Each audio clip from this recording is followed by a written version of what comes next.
He's not just the youngest player to ever start a Champions League game. He's not just breaking records for Spain before finishing high school. Lamine Yamal is the first player in years who genuinely makes the world ask, are we witnessing the birth of the next global icon? And he's doing it all at 16. Rápidamente Rafinha, puede llegar Lamine Yamal, puede llegar, ¡gol! This is not just another wonder kid. This is a player who combines raw street instinct with elite tactical intelligence. A kid who grew up in Barcelona's toughest neighborhoods and now stands on the edge of football royalty. But with greatness comes pressure, and not everyone wants to see him succeed. Every time Lamine steps on the field, he's not just playing against defenders. He's playing against expectations, headlines, jealous rivals, and a global spotlight that rarely blinks. Critics argue he's being rushed. Others claim he's overhyped. Some fans are rooting for him to fail, just to prove that hype doesn't equal legacy. Opposing players are more physical with him, trying to bully the teenager off the ball. On social media, trolls target him relentlessly, with racist comments, comparisons he never asked for, and attacks on his family background. Even within Spanish football, there are whispers. Is Barcelona placing too much faith in a boy? Is Spain gambling its future on someone too young to carry the weight? But Lamine? He doesn't flinch. Every game is a silent reply to the noise. Every assist, every goal, proof that he's not just surviving the pressure, he's mastering it. Lamine doesn't just play football. He makes it look like an art form. He humiliates defenders like he's in a futsal cage. He reads the pitch like a seasoned playmaker. And his dribbling? Pure poetry.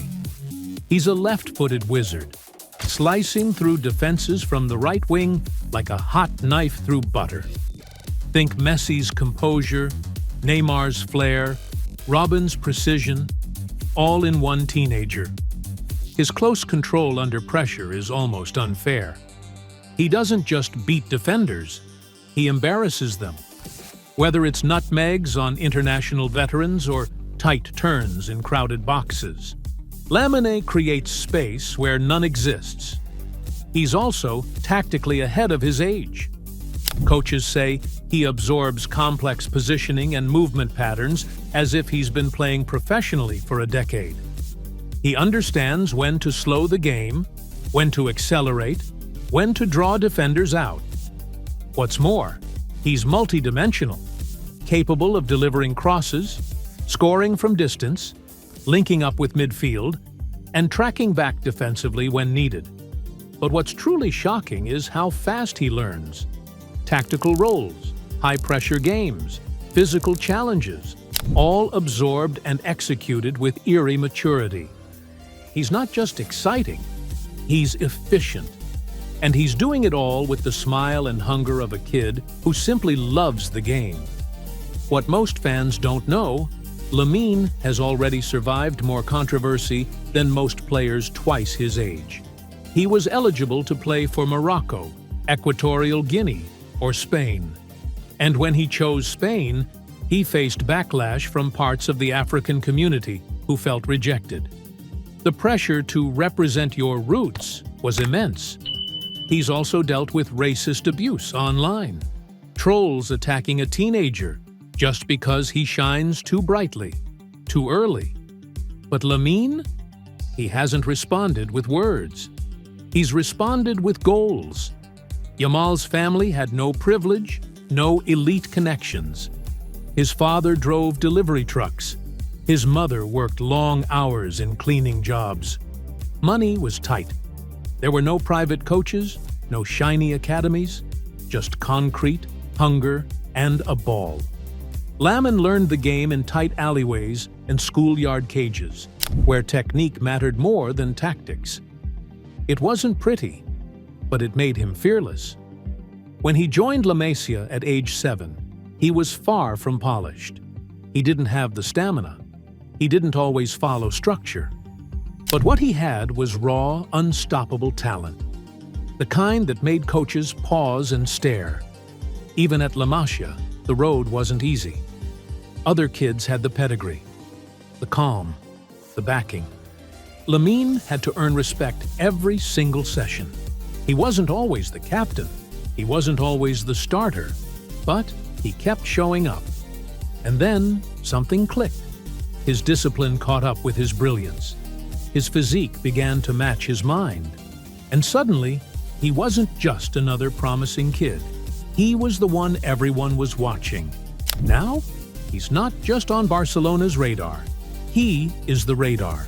Some coaches are terrified. Why? Because Lamine's talent is developing too fast.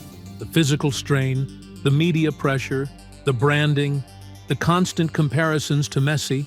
Barcelona gave him a €1 billion release clause.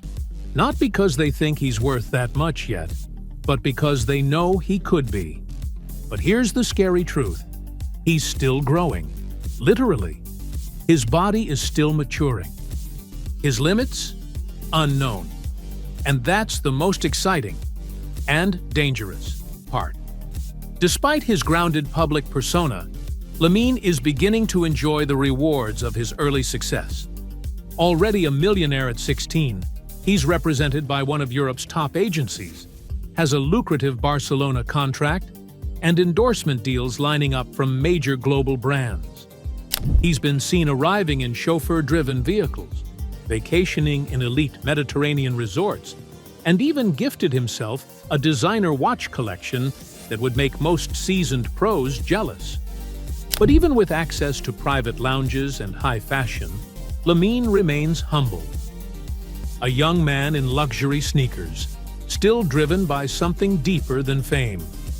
Lamine has the chance to do what very few have ever done: unite cultures, shift identities, redefine what it means to be a European football superstar with African roots.